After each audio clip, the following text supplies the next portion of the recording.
Welcome to another episode of The Brand Called You, a podcast and podcast show that brings you leadership lessons, knowledge, experience, and wisdom from thousands of successful individuals from around the world. We are now in season 4 with over 1,300 videos which are being viewed and heard around the world.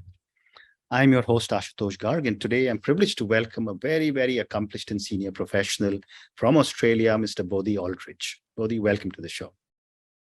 Thank you, Ash. Great to be here. Thank you. Bodhi is a leadership coach, a mentor, a facilitator, and a teacher. So, Bodhi, let's start talking about your journey from a lawyer and business coach to a coach, from a lawyer and business owner to a coach and mentor. What made you make this transition?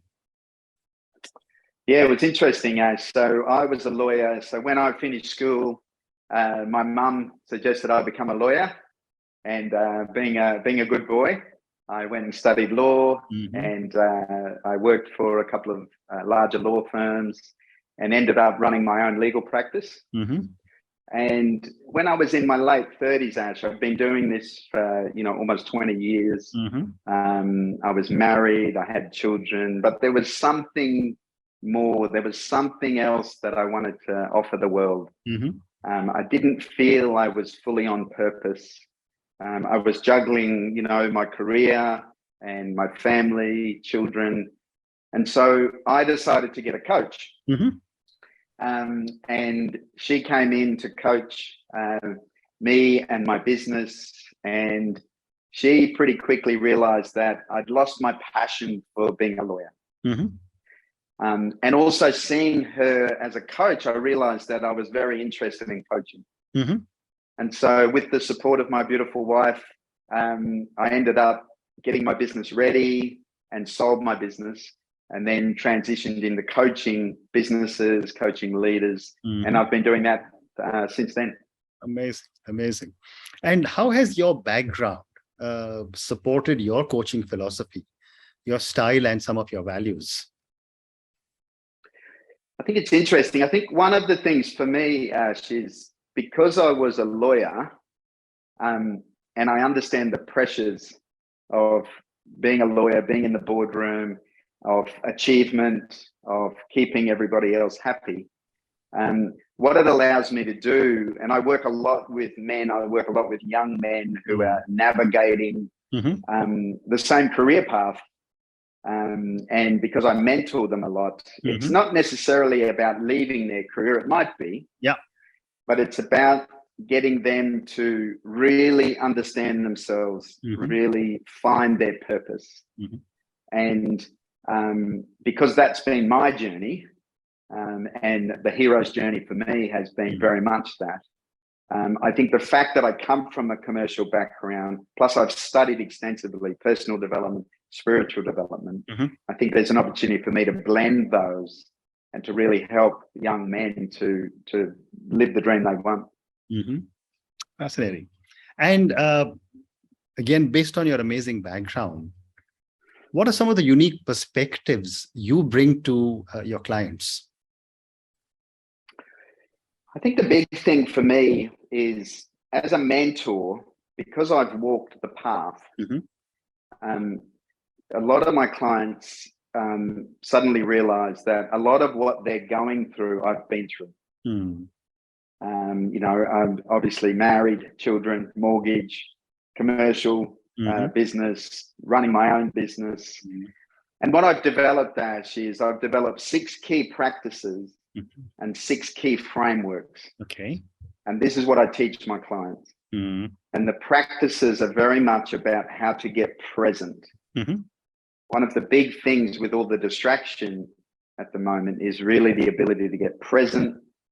And then also looking at your mindset, the way you view the world as an entrepreneur, as a young man, and really supporting people with these frameworks on how they view the world, their emotional intelligence. And then really these frameworks and practices allow them to really align with their purpose and bring passion into all their life. Fascinating. And would you like to share with our viewers and listeners the 6 key practices and frameworks that you have developed? What I'd suggest is if I give you a little taster. Sure. Because otherwise we'll be here for a long time. No, I understand. Yeah. One of the key distinctions, Ash, when we talk about frameworks, is that inherently the world is meaningless. Mm-hmm. Everything that happens outside of you has no meaning until you give it a meaning. Mm-hmm. And when you start to realize the lens that you're giving meaning to your world, remembering that 90% of the lens is your subconscious mind and your unconscious mind. Right. Most of us are living each day the same as yesterday because we're on the autopilot. So one of the key frameworks is meaning making. How I give meaning to the world, and noticing those filters, noticing the subconscious filters. There are 4 key filters by which we give meaning to the world.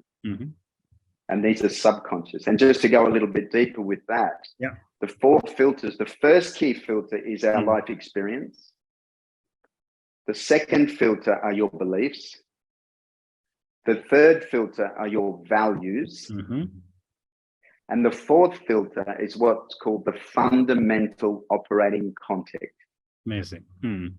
The deep unconscious filter by which we give meaning to the world. And once you identify your fundamental operating context, you have choice. And once you make a choice around that, you can change your external experience. From the practices, the first practice I give people is how to get grounded and embodied. Embodied presence is one of the keys to leadership. So many people are in their heads, they're in their head bubble, they're distracted. 90% of communication is mopping up miscommunication. Well said. Because nobody's present. And it applies in their personal lives as well. We'll talk a little bit about that. So they're just 2 examples of a framework and a practice. And then I build on those to go deeper for my clients. How amazing. Amazing. Thank you. Moving on, Bodhi, you're also a speaker on the topic of masculine and feminine presence. Help me understand these with an example. It is a topic. Again, my personal journey, I'm a father of 4 children and I have 10 grandchildren. Wow. I have 7 granddaughters and 3 grandsons. And what I noticed, Ash, on my own journey, my wife and I have been together since we were 16 and 15. And so understanding what it is to be a man, understanding the masculine journey has been a lifelong passion of mine. And so just to give you some simple distinctions in the context of today. So the masculine and feminine energy are not gender-based. So we all have masculine energy in us and we all have feminine energy. Correct. And this energy, if you look at any of the teachings, the traditional teachings, the Hindu teachings, the Sanskrit teachings, the Buddhist teachings, the masculine and feminine energy, some call it the yin and yang. It runs through the universe. It runs through the planet. Mother Earth, Father Sky. And it runs through us. And whether we know it or not, or whether we like it or not, this energy is informing the way we behave, the way we feel, the way we act in the world. And in mythology, in the great work of Joseph Campbell, what he uncovered is every culture, again, whether it's the Indian culture, the Native American culture, the Aboriginal culture, there is the hero's journey and the heroine's journey. And they're different journeys. Correct. And so this is informing us as well from a mythology point of view, from a collective consciousness point of view. And so what happens is, if you want the simple definition of the masculine and feminine energy, the feminine energy in the world and in us is everything that flows and everything that moves. A good example is water, the ocean. And so the feminine energy can be calm, can be wild, can be mild. The masculine energy in us is the energy that presences. It's the consciousness that presences the movement. Mm-hmm. A good example, Ash, is if in a river, the river is the feminine and the river banks is the masculine. Mm. Now, interestingly, probably about 90% of people that I've worked with, most men, as a generalization, are more in their masculine, and most women are more in their feminine, but it's not gender-based. Correct. Yeah. And so what happens is that we've got this flowing feminine energy and this presencing consciousness. And the key driver for the feminine energy is connection and love. Mm-hmm. Connection and love, connection and love. And you would have seen in the chapter of the book that I wrote about the feminine qualities of leadership. Mm-hmm. Yeah. And the masculine energy, the driver is freedom. Mm. So the masculine energy is looking for freedom. Mm-hmm. Now, what happens is if you don't have awareness of this, it can be very difficult in the workplace. Mm-hmm. It can be very difficult in relationship, personal relationship. It can be difficult with parenting because opposites attract. The magnetic poles, the north and south pole, the opposites attract. So we're attracted. Often someone in their masculine energy is attracted to the feminine energy. Correct. But it's totally different. Mm-hmm. And so what happens is when you start to understand, firstly, how your energy works as in the masculine and how the feminine works, you start to see just simple things, Ash. The communication, talking communication, obviously there's body language, all those sorts of things. So when the feminine communicates, it's in metaphor, it's in context. Yep. It's very different to the masculine. The masculine communicates literally and linearly. Now, anyone who's been in a long-term relationship will probably realize at times that if you're in your masculine energy and you're attempting to interpret the feminine literally, you're going to miss the communication. Correct. It's totally different. And when you start to understand that and have awareness, it makes a more effective communication, again, in your personal life. And in business, this is fascinating, Ash. This is an area, because at the moment, there's a big conversation about inclusion and diversity. And that means including the diversity in you. All the different aspects of yourself and then all the different aspects. And there are three keys to leadership. There's self-leadership, there's relational leadership, and there's systemic leadership. Okay. Whatever the system is, the organization, the community, the family. And it starts with self-leadership. If you don't have the ability to know yourself and lead yourself, intellectually, emotionally, it's very difficult to relationally lead your team.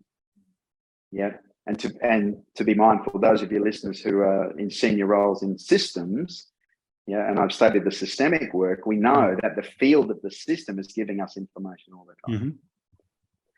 One of the challenges, so we've got the relational issue with the masculine and feminine, which shows up, just simple communication. Right.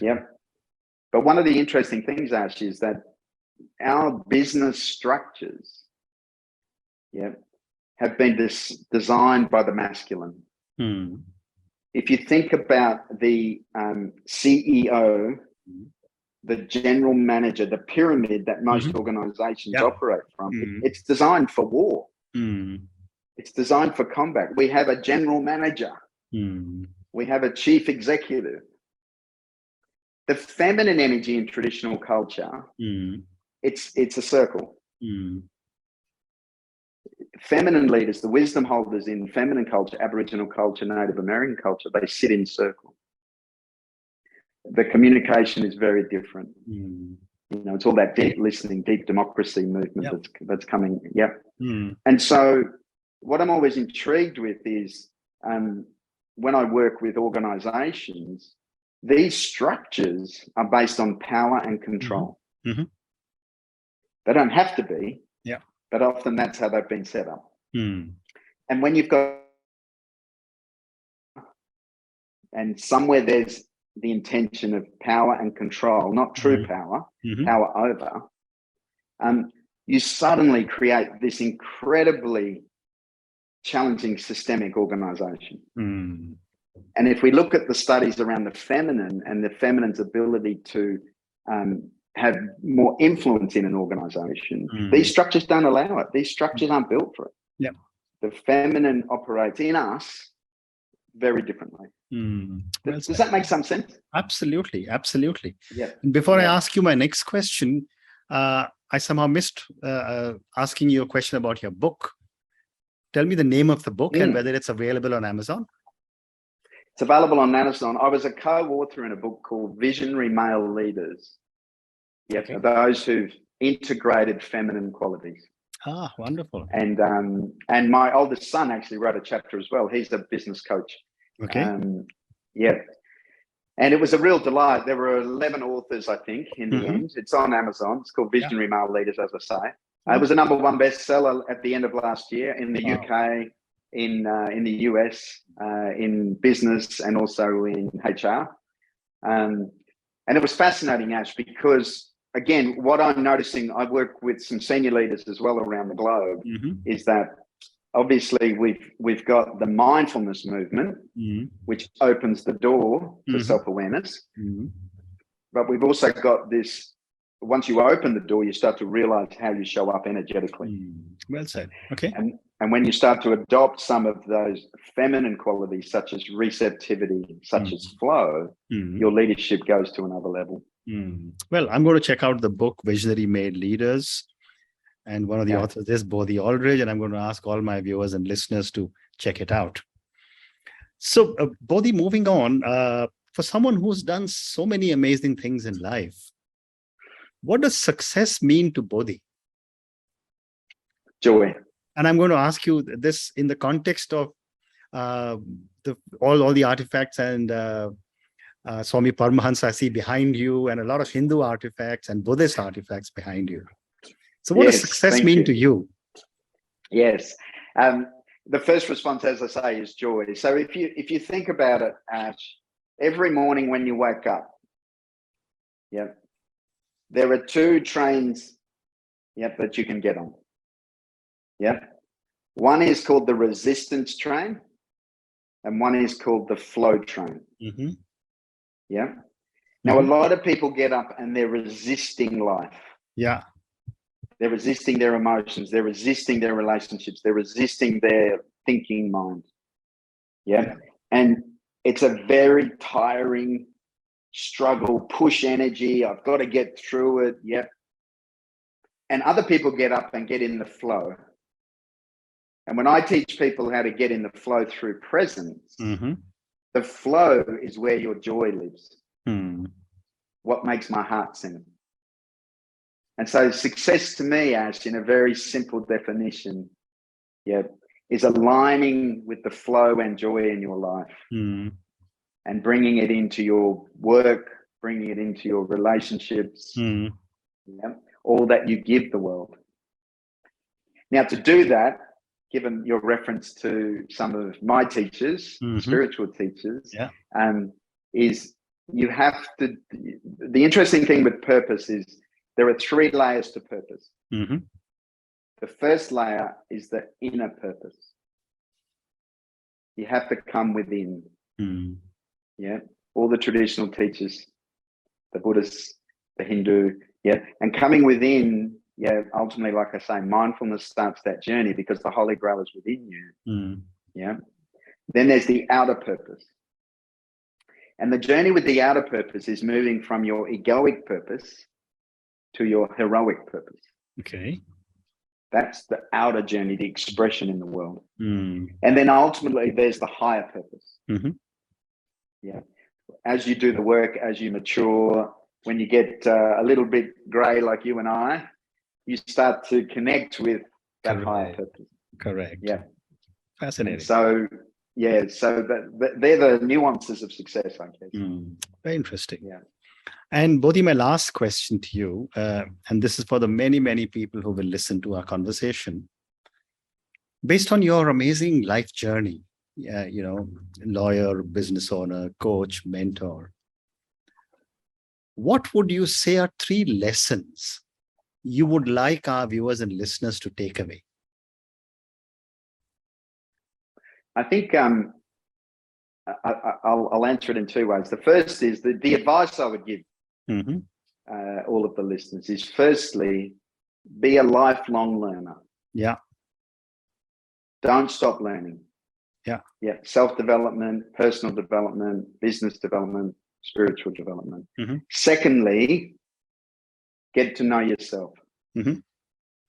Learn to love yourself. Yeah. All the aspects of yourself. This is the inner journey. This is the deeper journey. And the third piece of advice is, everybody can teach you something. Even if it's, I'm not meant to stay in this business, I'm not meant to stay in this relationship, they've taught you something about yourself. The three pieces that I'd offer at the moment to the listeners is, we're going through an incredibly exciting change on the planet. We're moving from the relative paradigm to the quantum paradigm. And this is what's happening. This is what's happening in business. This is what's happening. Now, with that, it's a bumpy ride. We're seeing the collapse of certain systems. The relative paradigm is collapsing, but the quantum paradigm is emerging. So be mindful of that. It's an incredibly exciting time if you're a young business owner or business leader. The second piece I would say is, find a teacher or mentor that resonates with you. Find a guide to help you.